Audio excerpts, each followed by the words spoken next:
Okay, 7 minute, 180 lit.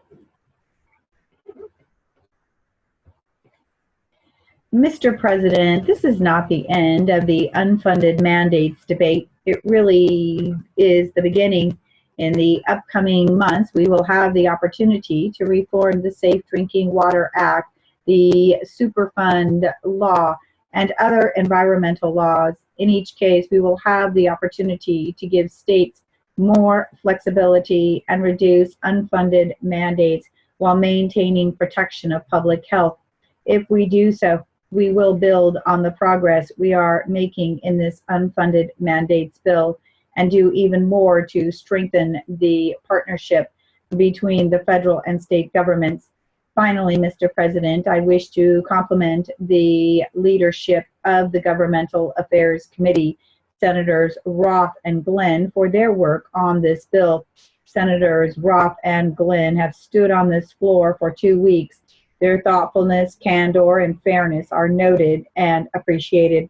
Senator Levin is also to be strongly commended for his insightful and determined efforts to improve this bill. I also wish to compliment the majority manager and prime sponsor of the bill, Senator Kempthorne. For the past 2 years, Senator Kempthorne and I have worked together as members of the Environment and Public Works Committee. We've dealt with some thorny issues. Sometimes we've disagreed, but Senator Kempthorne has always been thoughtful, diligent, and willing to consider other points of view in order to make progress. He's taken the same approach here, and the result is a solid bill that will improve our consideration of environmental and other laws. When the Articles of Confederation were conceived more than 2 centuries ago, the states were to be sovereign and independent. 7 years later, the Constitution was ratified as an antidote to the decentralized and weak national government established by the Articles. The Constitution strengthened the responsibility and authority of the national government and recognized the federal government's unique role in defining and protecting the basic rights and interests of citizens in all states. For over 200 years, the expansion of commerce, the advent of wars, the growth of a sense of national character, and the surge of information and technology have considerably altered the responsibilities of government at each level. We have grown and prospered as a nation because our Constitution created a government capable of withstanding such dramatic developments and changes. I believe that a discussion of federalism is long overdue, but I am not concerned with the direction of our current debate. I understand well the concerns of my state and local colleagues who are outraged over the proliferation of federal mandates and regulations, and I understand well their frustration over the federal government's shifting of a substantial share of the cost of providing basic services to more local units of government. I am concerned, however, that we are moving further away from the notion of partnership and shared responsibility in this debate.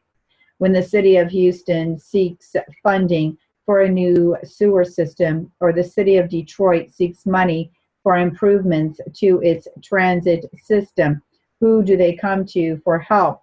They come to us. They come to the federal government because they believe that there is a national role in assisting them to serve their citizens. And they come to us because they believe that we have deep pockets. And while we sometimes ask them to pay some of the costs, we do our best to help. We too recognize that there is a national interest in providing these services. We are willing to share some of the financial burden. Now we come to our present debate. The underlying message of this bill is that the federal government should only ask something of our state and local counterparts if it is willing to pay 100% of the cost. A point of order can be waived, but it can be raised on almost any bill. with intergovernmental costs. The message is the national government should not ask or expect states and localities to share a portion of these costs. This is not an approach recommending shared responsibility. It is an approach that could cripple interdependence.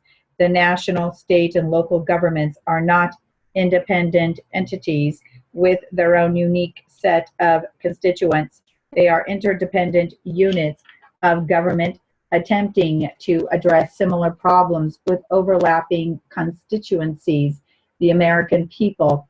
We must not lose sight of this fact, nor should we lose sight of the importance of some of the mandates we are discussing today. Let's put this in some perspective.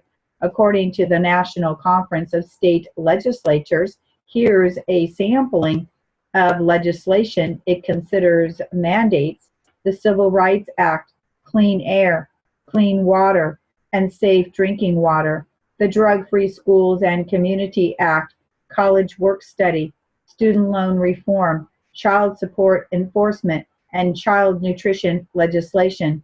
Surely we can all agree that the goals of these acts are important and national in scope. We can also agree that they have an important intergovernmental impact and benefit. The National Conference of State Legislatures' definition of a mandate is broader than this bill's, but I am concerned that they and others will seek to expand the definition of an unfunded mandate to include every important social, environmental, and labor law that is not fully funded by the federal government.